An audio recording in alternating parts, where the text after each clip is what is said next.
అధ్యక్ష, ఈ సిద్ధాంతం ప్రకారమే అధ్యక్ష బాబు ఏం చేస్తున్నాడు అని అంటే అధ్యక్ష, ఇటీవల ఎన్నికలు జరిగిన 4 రాష్ట్రాల ఎన్నికలు జరిగాయి అధ్యక్ష. ఇటీవల ఈ మధ్యకాలంలోనే ఆ 4 రాష్ట్రాలను తీసుకున్నాడు అధ్యక్ష. తీసుకుని ఆ రాష్ట్రాల్లో ప్రజలకు ఆ పార్టీలు ఏ వాగ్దానాలు చెప్పారు, ఏ వాగ్దానాలు బాగా ఇంపుగా ఉన్నాయి అని చెప్పి ఆయన తెప్పించుకున్నాడు అధ్యక్ష. అందులో నుంచి ఒక 6 డజన్ తీసుకున్న అధ్యక్ష.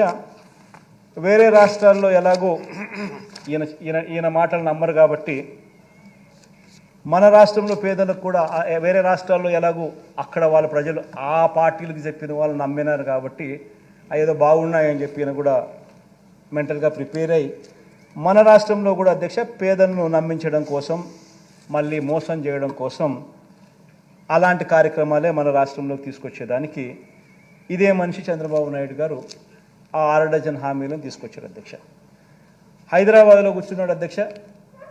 ఇంట్లో నుంచి కాలు బయట పెట్టలేదు. కేవలం హైదరాబాద్లో కూర్చున్నాడు, ఇంట్లో కూర్చున్నాడు. వాగ్దానాలన్నీ మిగతా 4 రాష్ట్రాల్లో ఎవడోడు ఏమేమి వాగ్దానాలు చేశాడని చెప్పి చూసుకున్నాడు. ఒక 6 డజన్ వాగ్దానాల నుంచి తీసుకొచ్చాడు. ఆ వాగ్దానాలన్నీ కూడా కిచిడి చేసి దాన్ని ఒక మేనిఫెస్టో రూపంలో తీసుకొచ్చాడు అధ్యక్ష. అధ్యక్ష, ఈ కిచిడి వండి ప్రజలకు నిజంగా చిత్తశుద్ధి లేదు, ప్రజల మీద చిత్తశుద్ధి లేదు. ఇవన్నీ నిజంగా అమలు చేస్తామా, నిజంగా చేయమా, చేసే అవకాశం ఉందా, పరిస్థితులు ఉన్నాయా, ఆలోచనలు లేవు. కేవలం మోసం చేయడానికి ఏది చెప్పాలా, ఏది చెప్తే ప్రజలను ఈజీగా నమ్మించగలుగుతాం అనే ఒక్క దిక్కుమాలిన ఆలోచనలతో అడుగులు ముందుకు పడతా ఉన్నాయి అధ్యక్ష. అధ్యక్ష, మరో వంక అధ్యక్ష, అంతకుముందే అధ్యక్ష పేదలకు సంక్షేమ పథకాలు జగన్ ఎక్కువగా ఇచ్చేస్తున్నాడని. ఇది నిజంగా ఇట్ ఈస్ వెరీ ఇంపార్టెంట్ అధ్యక్ష.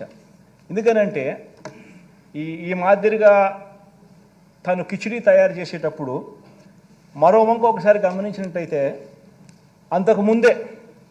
అంతకుముందే పేదలకు సంక్షేమ పథకాలు జగన్ ఎక్కువగా ఇస్తున్నాడని, ఇలా ఇవ్వటం సరికాదని, సంక్షేమ పథకాల వల్ల అభివృద్ధి ఆగిపోతుందని, రాష్ట్రం శ్రీలంక అయిపోతుందని, జగన్ మాదిరిగా డీబీటీ ఇచ్చేస్తే రాష్ట్రం శ్రీలంక అయిపోతుందని ఇదే చంద్రబాబును మోస్తా ఉన్న ఇదే ఈనాడు, ఇదే ఆంధ్రజ్యోతి, ఇదే టీవీ5 ఇదే రాతలు రాసి ఎన్నికల దగ్గరకు వచ్చేసరికి జగన్ ఇంత చెప్పినాడా, నేను ఇంత చెప్తాను అని చెప్పి ఏకంగా మీరు మోసాలు చేసేదానికోసం ఇన్ని చేస్తూ ఉంటే ఆలోచన చేయమని అడుగుతాను అధ్యక్ష. ప్రతి కుటుంబం కూడా దీంట్లో చర్చ జరగాల. అంటే వీళ్ళకి సిన్సియారిటీ ఎక్కడుంది, వీళ్ళకి చిత్తశుద్ధి ఎక్కడుంది, వీళ్ళకి నిజాయితీ ఎక్కడుంది, ఏదన్నా ఒకటి చెప్తే చేస్తారా అని ప్రజలు నమ్మడానికి వీళ్ళలో ఎక్కడ ఉంది నిబద్ధత అని చెప్పి ప్రతి ఒక్కరు కూడా ఆలోచన చేయాలి అధ్యక్ష. వీళ్ళు ఏ ఒక్కరూ కూడా అధ్యక్ష అధికారం అన్నది కేవలం ప్రజలకు మంచి చేయడం కోసం వీళ్ళు ఉపయోగపెట్టుకునే దానికోసం రావడం లేదు అధ్యక్ష అధికారంలోకి. వీళ్ళకి అధికారం ఎందుకు కావాలి అని అంటే ప్రజలను మోసం చేయడానికి, వీళ్ళు దోచుకొని పంచుకునే దానికోసం మాత్రమే అధికారం వీళ్ళకి కావాలి అధ్యక్ష. చంద్రబాబు నాయుడు గారు ఏం హిస్టరీ అయినా గమనించినా కూడా అదే కనిపిస్తుంది అధ్యక్షగా. ఏ మేనిఫెస్టో అయినా చంద్రబాబు నాయుడు గారిని తీసుకోండి. 1994లో చంద్రబాబు నాయుడు గారు తన మేనిఫెస్టోలో చెప్పిన మేనిఫెస్టో తీసుకున్నా ఇవే మోసాలే కనిపిస్తాయి.